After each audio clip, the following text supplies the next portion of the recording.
করে। এখন কিভাবে বিসমিল্লাহর স্বাদ মিটাই? চাবির মতো আর একটা চাবি তৈরি করে নিছে যাওয়ার পর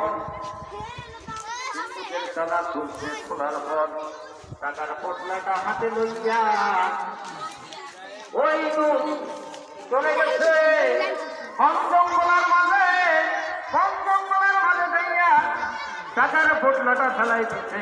যাওয়ার পর হাসতেছে আর চিন্তা হাসতেছে আর হাসতেছে যে আমি আজকে তোমার 12টা বেজে দিব। ও বিবি, তুমি বুঝতে পারবে যে আজকে বিসমিল্লাহ বলাই আমার থেকে কত বড় খারাপ। আমার থেকে আর মানুষ খারাপ হতে পারে না, আমার থেকে আর খারাপ হতে পারে না। এই বলে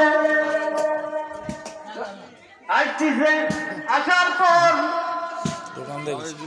আবার কাজের দিকে রওনা হচ্ছে। কাজের দিকে রওনা হয়ে যাওয়ার পর এখন কয়েকদিন পর টাকার পটলাটা এখন বিবির থেকে চাই। বিবি বিসমিল্লাহ বলে যখন সিন্ধুকের তালা খুলছে, খোলার পর দেখা যায় টাকার জায়গা দিয়াছে।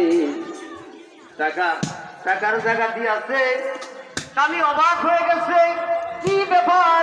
আমি তো জঙ্গলের মাঝে টাকা ফেলে দিয়ে আসলাম, আর টাকা কিভাবে আবার সিন্ধুকের মধ্যে আছে?